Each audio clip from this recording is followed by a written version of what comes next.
doctorado en psicología, pedagogía y desarrollo del potencial humano y tiene una maestría en pensamiento social cristiano. Ha realizado diferentes diplomados en relevantes como la tanalogía, el perfeccionamiento de habilidades directivas. En el 2015 y 16 cursó un diplomado de teología latinoamericana y teología pastoral en el CEVITAP de Bogotá, Colombia, y tiene un diplomado en la pastoral urbana. Actualmente es párroco de la Iglesia Santo Niño de la Salud, Los Mochis, Sinaloa, encargado de la animación de la vicaria del pastoral de la zona norte, facilitación, diseño e implementación del proceso de planificación del Plan Pastoral Diocesano, Dimensión Diocesana de Pastoral Urbana, director del Instituto San Lorenzo de la zona norte. Con todo gusto, y es un placer para mí presentarles al presbítero Luis Armando Rábago Moreno.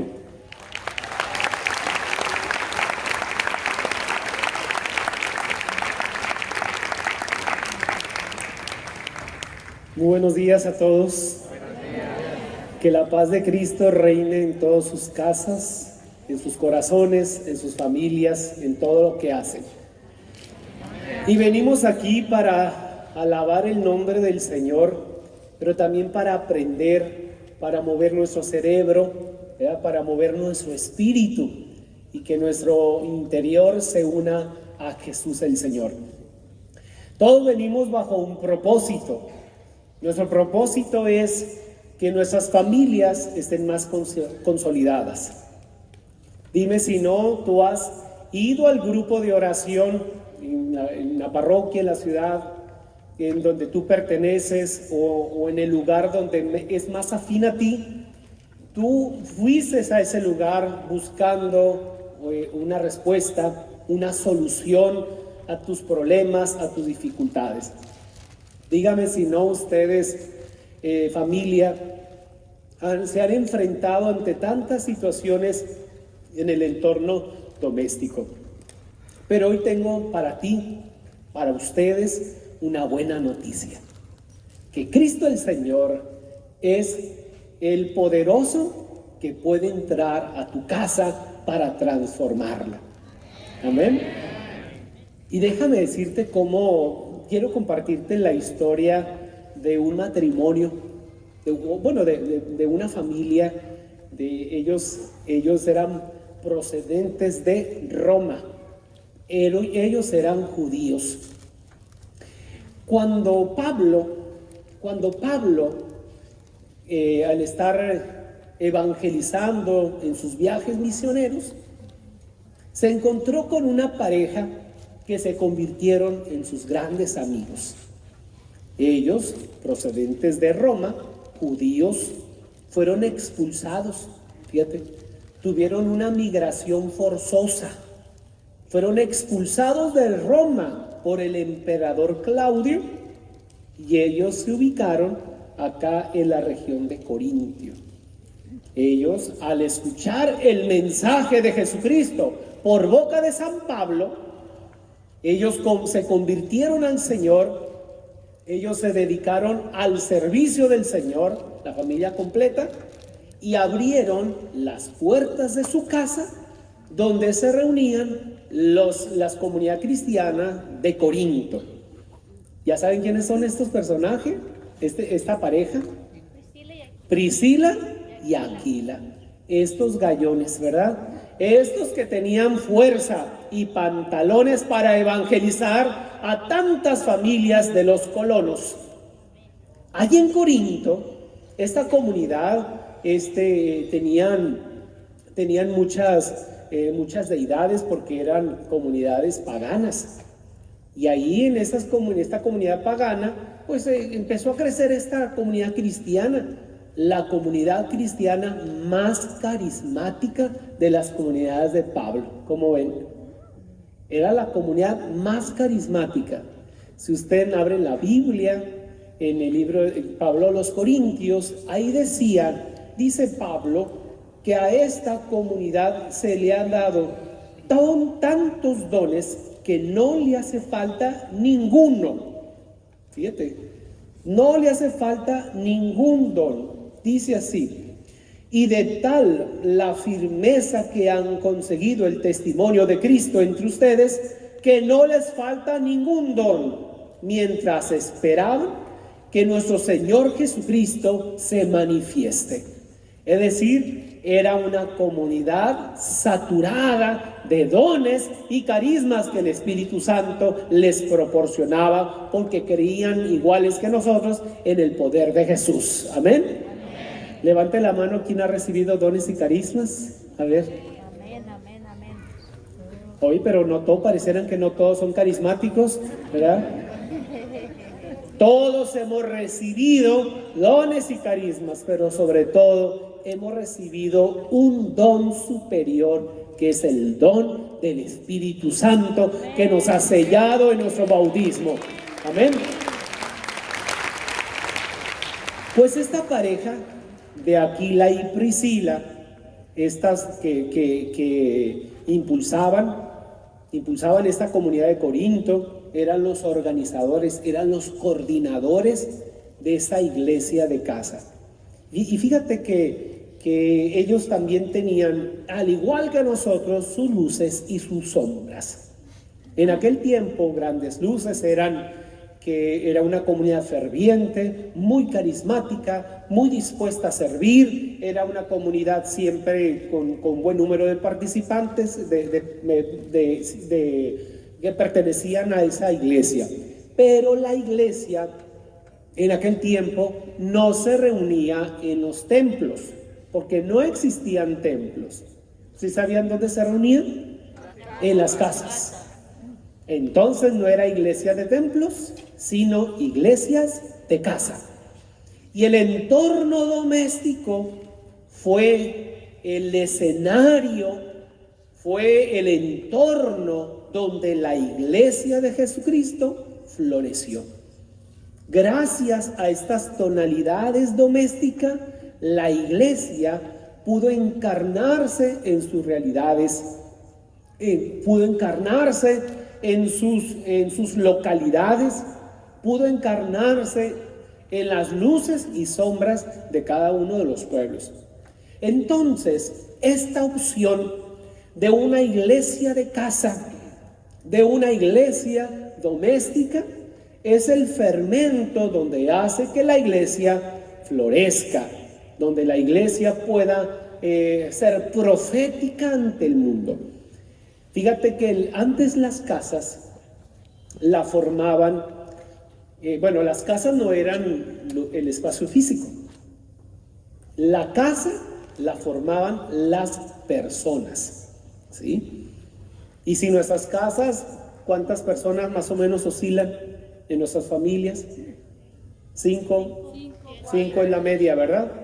5 en la media o 4, ¿verdad? Porque antes las familias antiguas eran familias muy numerosas, pero las familias modernas son muy pequeñas. Más de algunos de ustedes, ¿verdad? Sus papás tuvo una hilera, una estela de plebes, ¿verdad? Pero hoy ya no. Hoy las familias son más pequeñas. Bueno, y nosotros mencionamos a la casa como la parte material, el espacio físico.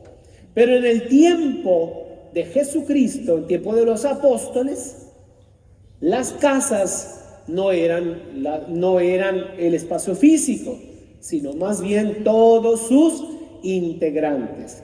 Y déjame decirte quiénes los integraban. Ahí te va. Primero, el pater familia. El pater familia es el cabeza de la familia. Es aquel que tenía funciones también civiles, porque en aquel tiempo no había órganos jurídicos o órganos de justicia como los que tenemos hoy, tan sofisticados. En aquel tiempo no se regían a todos. Los tribunales de justicia de aquel tiempo solamente juzgaban a los paterfamilias. porque los paterfamilias eran los que gobernaban su casa. Entonces, el cabeza de familia o paterfamilia es aquel que cumplía funciones domésticas, pero también funciones civiles. Regían la casa, establecían orden, reglas, leyes, y el paterfamilia es el que se conservaba el orden social en la casa, pero también conservaban el orden social en el pueblo o en la ciudad. Una de las características domésticas del paterfamilia es conservar el orden social. Ese era el principal, el de la casa, el paterfamilias. Después del paterfamilia, ¿quién le seguía? La esposa, y después los hijos, sobre todo hijos varones, porque las hijas, ¿qué pasaban con las hijas? Se iban a otra casa cuando se casaban, ¿verdad? Pero los varones, por la mentalidad machista, no machista, sino mentalidad paternal, ¿verdad? Los varones se quedaban en casa, por lo regular, en compañía de sus esposas y además de sus hijos. Ellos también formaban parte de la casa. Y además también formaban parte de la casa los esclavos. ¿Recuerdan un esclavo que Pablo intercedió, ¿sí?, ante Filemón? ¿Recuerdan cómo se llamaba este esclavo? Onésimo, ¿sí? Mi querido hijo, te lo encargo, ¿verdad? Era un esclavo, pero que San Pablo intercedió para que Filemón, porque fíjate que Filemón, junto con su esposa Apía, que también era una familia con su hijo Arquipo. Era una familia completa al servicio de la evangelización. Pues estos eran muy ricos, ¿eh? Filemón era de dólares, ¿verdad? Era de dólares. Tenía muchos bienes. Él era el que resolvía las cuestiones económicas y además también abrió las puertas de su casa para que se congregaban ahí la iglesia de Jesucristo. Entonces, en aquel tiempo había muchas iglesias de casa, ¿sí? Pero ¿quién más formaba parte de la casa? Además de los esclavos, los sirvientes, el ganado, todo aquel que tenía una relación comercial, un vínculo con el paterfamilia. Incluso si un paterfamilia estaba en un caserío, probablemente él era todo el caserío, todo el pueblo era una sola casa, o un clan era una casa, probablemente. Y además, todos aquellos que dependían del paterfamilias. Por ejemplo, hay viudas, huérfanos, que estos paterfamilias que se convirtieron al cristianismo, que convirtieron su casa. ¿Recuerdan aquel hombre que tuvo un encuentro con Pedro, ¿verdad? Que él era una persona importante, el que manejaba los asuntos económicos de ese lugar, que llamó a Pedro porque tuvo una visión, ¿verdad? Tuvo una visión. ¿Y cuál le pedía? Que fuera Pedro ante él, ante su casa. Y cuando Pedro fue, dialogaron, oraron, cayó el Espíritu Santo, y ellos empezaron a hablar en lenguas. Toda esta familia, toda esta casa empezó a ser tocada por el Espíritu Santo y después Pedro los bautizó. ¿Recuerdan quién era? Cornelio, ¿verdad? Era Cornelio. Y junto con todos los de su casa. Entonces la Biblia está lleno de tantas familias que fueron tocadas por el Espíritu Santo. Había un procónsul también que se llamaba Gallo y que se evangelizó y se bautizó con todos los de su casa. Había otro personaje, no sé si recuerdan ustedes, aquel hombre que su oficio era de ser carcelero. Y cuando Pablo y Silas estaban encerrados, amarrados en cadenas, en la madrugada, ellos empezaban a alabar a Dios, a hacer cánticos e himnos inspirados, y mientras que estaban en esta actitud y alabanza, en los momentos de dificultad, empezaron a cimbrarse las estructuras de esa cárcel, y empezaron todos los presos a liberarse en el nombre del Señor. Este carcelero, espantado de la situación, estaba a punto de quitarse la vida. Pablo lo descubrió y tuvo un encuentro con Pablo, y además él quiso ir a su casa. Y dice la palabra que el carcelero y todos los de su casa se convirtieron en la fe en Cristo Jesús, se bautizaron. Amén. Entonces la palabra de Dios está llena de tantas familias como la tuya, como la mía, que en algún momento de nuestras vidas, de nuestras historias, también fueron tocadas por el Espíritu Santo. Es la historia de la salvación que Dios hace también en nuestras casas. Entonces, regresando al tema de las casas, pues las casas, además que eran muy numerosas, se dedicaban las iglesias de casa se dedicaban a las oraciones, como hizo los Hechos de los Apóstoles. Acudían diariamente al templo, pero también acudían a las casas para compartir el pan, para la fracción del pan, para el ágape. ¿Saben qué es el ágape? El ágape es la convivencia fraterna. Yo les sugiero a ustedes, hermanos, cuando ustedes tengan sus grupos, hagan convivencia fraterna. Este debe ser, creo que esta parte hemos descuidado, nos hemos quedado en muchas oraciones, pero en poca convivencia fraterna. ¿Cómo ven? Y a veces nos encerramos en el mundito de nuestras propias oraciones, pero no socializamos con el hermano, con el prójimo.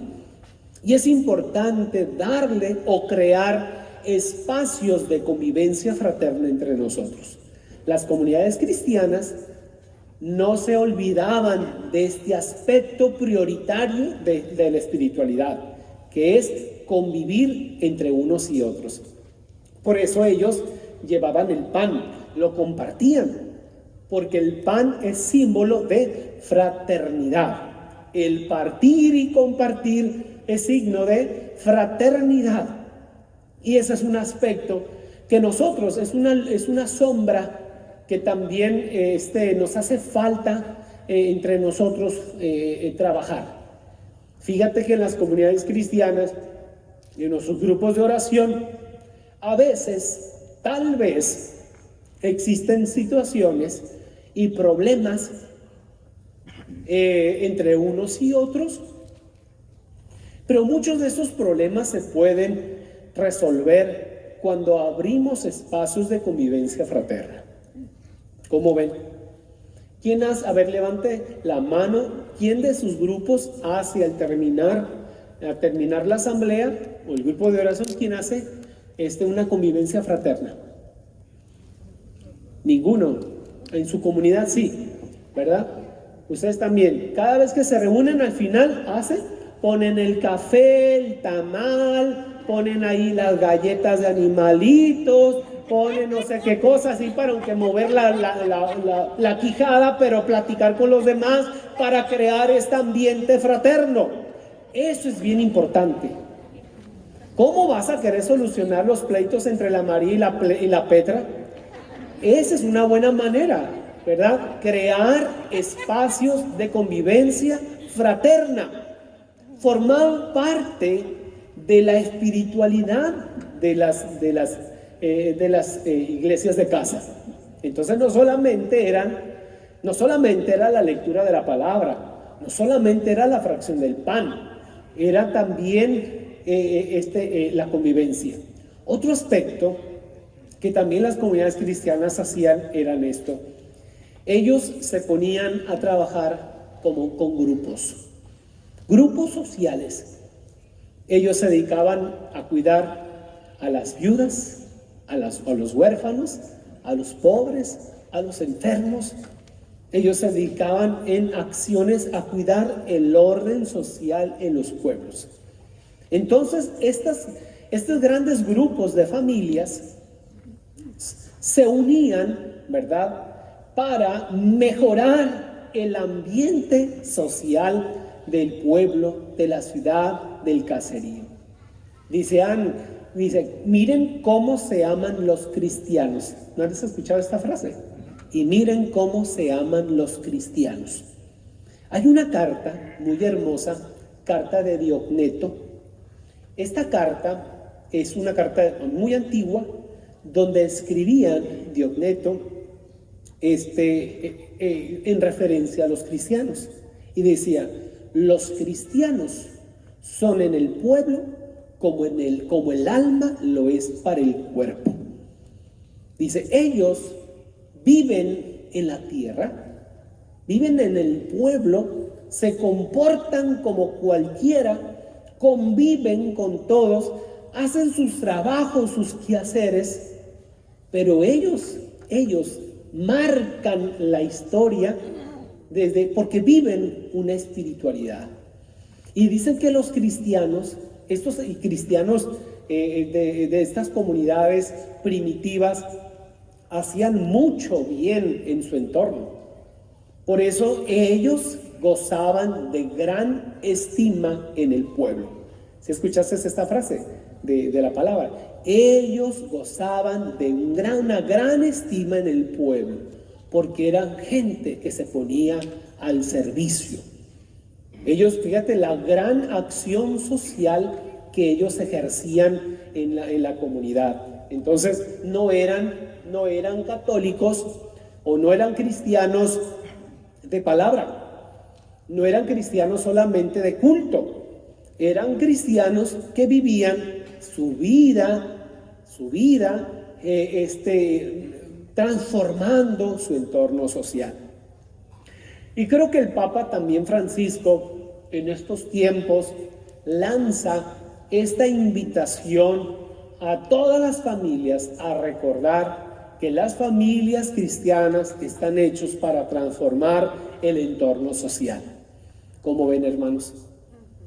¿Y ustedes están dispuestos a vivir como cristianos en sus realidades seculares? ¿Verdad? Yo digo algo, y discúlpenme un poquito, siento que somos de mucho santísimo, pero de poco prójimo, ¿verdad? De mucho rosario, pero no soportamos al hermano, ¿verdad? Y nos ponemos la mantilla en la cabeza y ponemos la actitud así de reverencia, ¿verdad? Pero nomás miras a la Petra, te brinca algo dentro de ti, ¿verdad? Pues que no ves que con el Santísimo no te lo puedes desgreñar, ¿verdad? Pero no somos capaces de soportar al otro. Y creo que eso se tiene que convertir para nosotros, cristianos de estos tiempos, desarrollar la capacidad para estar con Dios y para estar con el hermano, ¿verdad? Con el prójimo. No hay accesos directos con Dios, No hay accesos directos con Dios. Así lo concebían los judíos, ¿sí sabías tú? Por eso el Señor quitó ese esquema de accesos directos, ¿verdad? De tú y Dios así, unilateral. Y Dios quiso poner entre medio en esta relación al prójimo. Y dice la palabra, y bajaba un hombre de Jerusalén, ¿sí?, a Jericó. Y mientras que iba de camino, fue asaltado por unos bandidos y lo dejaron medio muerto. Baja el sumo sacerdote, baja los levitas, miran a aquel hombre y le sacan la vuelta. Y dice, en eso pasa un samaritano que lo mira con misericordia, se detiene, se acerca, toca, cura.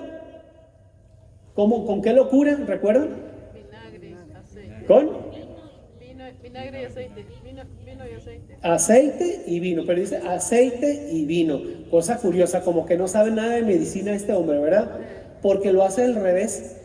En vez de primero echarle el vino, que es para desinfectar, y el aceite para curar, este hombre lo hace al revés. Primero le echa aceite, después le avienta el vino. Pero bueno, pero lo más importante que él cura a aquella persona, no solamente el cuerpo, cura la descomposición social y es capaz de hacer lo que los otros no hicieron. Y creo que las comunidades cristianas, todos nosotros, nuestras familias, tenemos que convertirnos en familias samaritanas que sepamos ver con misericordia, acercarnos sin temor, curar. ¿Qué más hace este hombre? Estos verbos me fascinan, ¿verdad?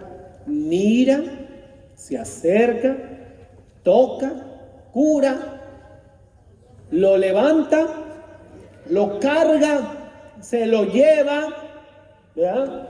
¿Qué más hace? Lo cuida, paga, ¿verdad? Ya hasta ahí ya con el pagar ya nos duele más el codo, ¿verdad? Ya no queremos. Pero este hombre paga y dice, se va él y a mi regreso te restituiré si hace falta algo más. Estos son los verbos de la misericordia. Lo que pasa es que nosotros, nuestras familias, cuando piensas en misericordia, piensas en el Jesús con rayitos, ¿verdad? Pero jamás ves al prójimo. ¿Te das cuenta? Aquí no está el prójimo cuando escuchas la palabra misericordia. Escuchas la palabra misericordia y luego empiezas en el rosario, en las bolitas, ¿verdad? Una misericordia sin prójimo no es misericordia. Y creo que las comunidades cristianas tenían muy claro que la misericordia era en torno al otro. Amén. Entonces, familias que al ver las luces y las sombras de las familias actuales, estamos llamados a vivir la misericordia. Las familias tienen unos grandes retos, tienen grandes desafíos. ¿Cuáles desafíos? Hay muchos desafíos que la familia tiene hoy. El aborto ha sido un gran desafío, el divorcio es un gran desafío, no se diga las cuestiones de género, no se diga la exclusión y marginación de la mujer, no se diga la pérdida de la patria potestad de los hijos, ¿verdad? De leyes que están en contra de la dignidad, pues también de la familia. O sea, son grandes desafíos que la iglesia y sobre todo las familias de hoy se enfrentan. Sin embargo, nuestras familias han de ser servidoras de esas familias que sufren. La migración, por ejemplo, familias completas, ¿verdad?, han sufrido una migración. Y aquí encontramos una familia que también vivió una migración forzada. ¿A dónde se fueron ellos? A Egipto. Una migración forzada. Bueno, aunque el ángel lo haya despertado al José, ¿verdad? José, levántate, toma al niño y a su madre y huye a Egipto. Y ahí se te dirá qué hacer.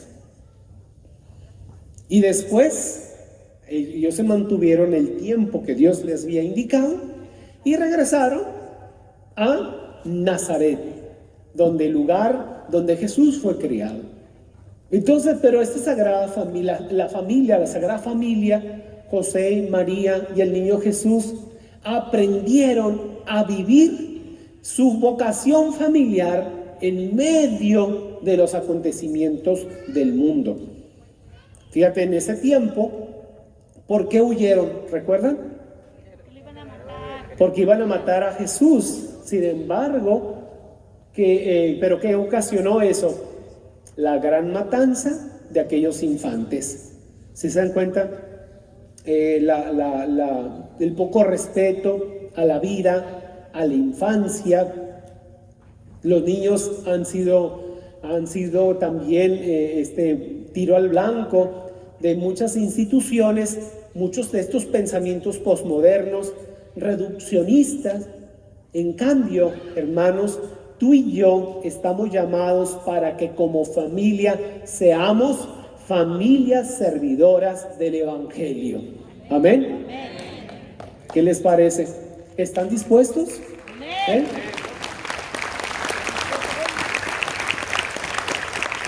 ¿Y qué vas a hacer tú y yo? ¿Qué vamos a hacer? ¿Qué vamos a hacer? ¿Ponernos a rezar nomás? Pues no basta, ¿verdad? No basta rezar. Además de rezar, tenemos que mirar con misericordia y hacer lo que hizo el buen samaritano. ¿Recuerdan los verbos? Es mirar, acercarse, tocar, curar, levantar, cargar, llevar, cuidar, pagar, restituir. Y regresar. Dejar que el hombre se incorpore a sus actividades. Ese es el proceso. No lo deja solo. Deja que este hombre se medio recupere, ¿verdad? Y que nuevamente retome su vida personal, o su vida familiar, o su vida social. Creo que todos como cristianos, en este congreso en el cual la diócesis los congrega a todos ustedes, es para inyectarle este ímpetu de Jesucristo a todas estas acciones sociales que estamos llamados a hacer en su nombre. Ahora, los grupos de oración, además de hacer convivencias fraternas, no sé si ustedes han escuchado eso. Es que ese grupo se llevan con puras cosas sociales, ¿verdad? Pura pachanga y pura fiesta.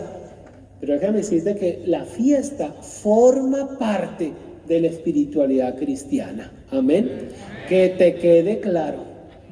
Forma parte de la espiritualidad cristiana. Y si no me quieres creer, lee los Hechos de los Apóstoles. ¿Cómo ven?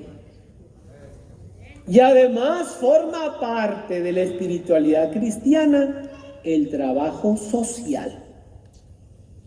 Ojalá que en algún momento también nuestros grupos se organizaran, ¿verdad?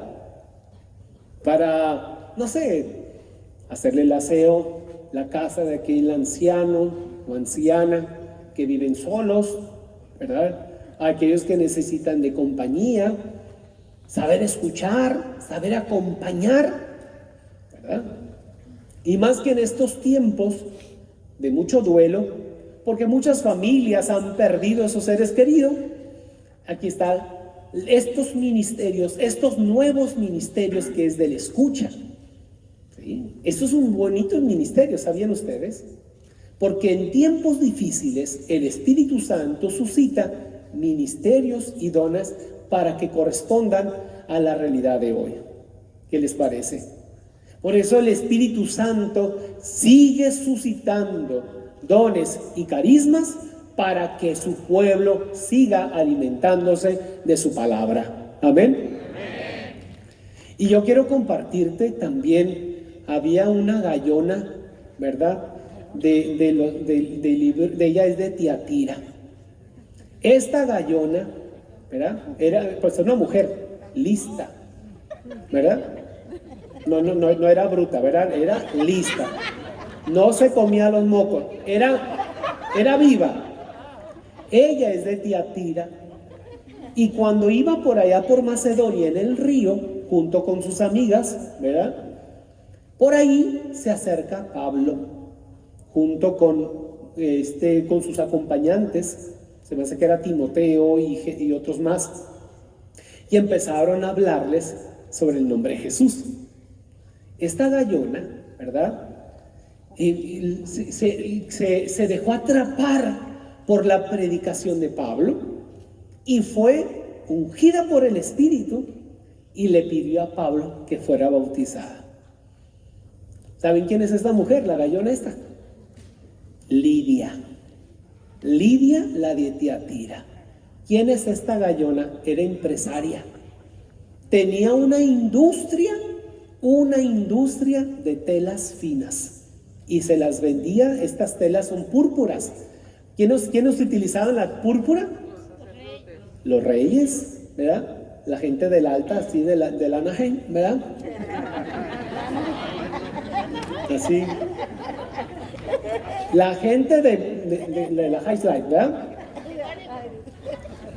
Entonces ella era la proveedora, tenía una industria, una gran fábrica, ¿verdad? De las finas que se las vendía a los reyes y a todos los de su corte. Pues déjame decirte que esta mujer, esta Gallona, abre las puertas de su casa para que ahí se reúna la comunidad cristiana de Macedonia, este lugar europeo. Ella fue la primera europea que fue evangelizada y fue por Pablo. Pues esta mujer se dedica en liderar junto con su familia la comunidad cristiana. Y ella con sus recursos también le inyectaba para la evangelización, para la transmisión de la fe y para que también Pablo llevara a cabo esta obra de transmitir la buena nueva del Evangelio. Pablo como un comunicador internacional, llevando la buena nueva del reino en muchas familias. Y eso también el Señor lo quiere hacer contigo. ¿Qué te parece?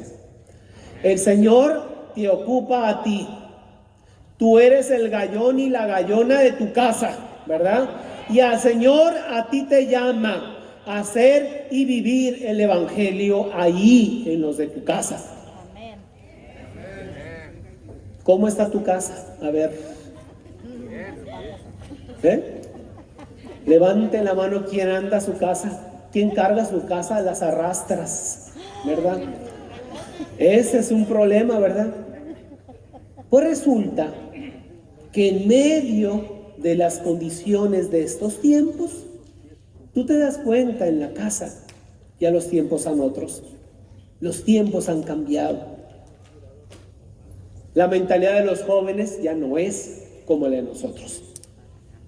Pero yo te quiero decir algo. Hay que aplicar lo que hizo el Señor en Pentecostés.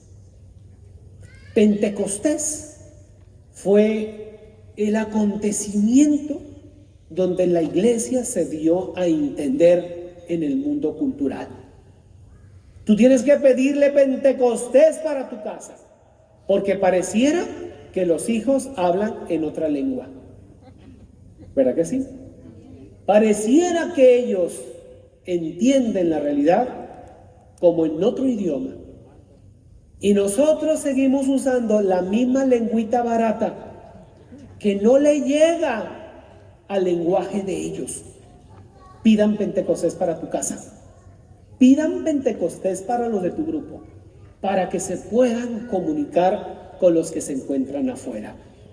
Y creo que las luces y sombras de nuestras familias puede hacer posible que nuestra casa sea capaz de abrirse un poco más al mundo cultural. Y quiero terminar con esto. Pentecostés sucedió algo muy importante. La iglesia estaba encerrada. 120 personas estaban encerradas en esa casa. Probablemente tu casa esté igual, encerrada. Sí, haciendo mucha oración, pero encerrada, con miedos, con temores y con inseguridades. La iglesia de Jesucristo, que estaba hecha para anunciar a escala mundial, vayan por todo el mundo y prediquen el evangelio. Esta iglesia estaba mitigada, encerrada, amiedada, inquieta. No sabía cómo salir de la casa. Pero cuando ellos estaban con sus manos levantadas, pidiendo al Espíritu Santo que cayera sobre ellos, dice que se manifestó un fuerte ruido como una ráfaga de viento que soplaba, que hizo un ruido tremendo, estremeció. Y bajaron estas lenguas que empezaron a posarse sobre cada uno de ellos. En esa casa se encontraban muchas familias completas. No solamente se encontraban 2, 3 greñas, ¿verdad? Sino se encontraba la peluca completa. Papá, mamá, hijos, jóvenes, niños, adultos, los apóstoles, María. Todos ahí estaban. La iglesia de Jesucristo en Jerusalén estaba mitigada, amiedada, encerrada. Pero ¿qué pasó? Cayó el Espíritu Santo y las puertas se empezaron a abrir. ¿Sí? Y la primera puerta que se les abrió es esta, ¿verdad? La primera salida que tú tienes que hacer, que tu familia que tiene que hacer, es la salida psicológica, ¿verdad? Porque aquí es donde nos patina. La salida psicológica. Porque el miedo no nos permite abrir la puerta. Y esta salida que tenemos que hacer, gracias hermano, esta salida que tenemos que hacer, la psicológica, nos da apertura a la siguiente salida que se llama evangelizar. Pero ahora el Señor nos capacitó con lenguas. Y nosotros tenemos una ventaja, entendemos las lenguas. Y estas lenguas sirvieron para comunicarse con los medos, con los elamitas, con los mesopotámicos, con los egipcios, con los romanos, con todos los confines del mundo. Por eso Pentecostés tiene un carácter universal, católico, universal, llamado a expresarse y a comunicarse a todas las lenguas del mundo. Por eso familias no se queden encerrados en sus casas. Y casa no significa donde tú vives. La casa es encierro psicológico, mental. Incluso puede ser que tu grupo de oración esté en las mismas condiciones. Encerrados, mitigados, amiedados, sin creatividad, avejentados. Pero el Espíritu Santo abre las puertas. Y ahí, ¿qué pasó? La iglesia sale para anunciar la buena nueva del reino a una escala mundial. Hermano, el problema de nosotros es que no nos sabemos dar a entender. Y queremos hablarle al mundo desde la misma lengua. La misma lengua, la misma lengüilla esa que tú ya sabes, ¿verdad? Pero el Señor nos enseñó a hablarle al mundo de muchas maneras. Familias, salgan y evangelicen. Y no tengas miedo de usar las lenguas. No el de Guadalajara, no esa, ¿verdad? No, esa no. Las lenguas para que te des a entender. ¿Con quiénes? Con el mundo, con los ingenieros, con los informáticos, con los empresarios, con los constructores, con los abogados, ¿verdad? Para que te des a entender la buena nueva del reino a esos grandes sectores, a la pobreza, a la gente pobre, a la gente rica, a la gente muy rica, a los magnates, para que sepas a darte a entender al mundo cultural, a las ciencias, a las artes, a la música, a la arquitectura, para que te des a entender en los diferentes sectores, medios, y poder vincular el Evangelio de Jesucristo para ser fermentos del reino en donde el Señor nos ha puesto. Que el Señor, hermanos, nos dé esta vitalidad de Pentecostés para seguir saliendo. Y aquel que permanece todavía en casa a mi edad, les exhorto en el nombre de Jesucristo de que vayan y den fruto y que su fruto permanezca para la gloria de su nombre. Amén. Que Dios los bendiga, hermanos, que tengan una linda tarde.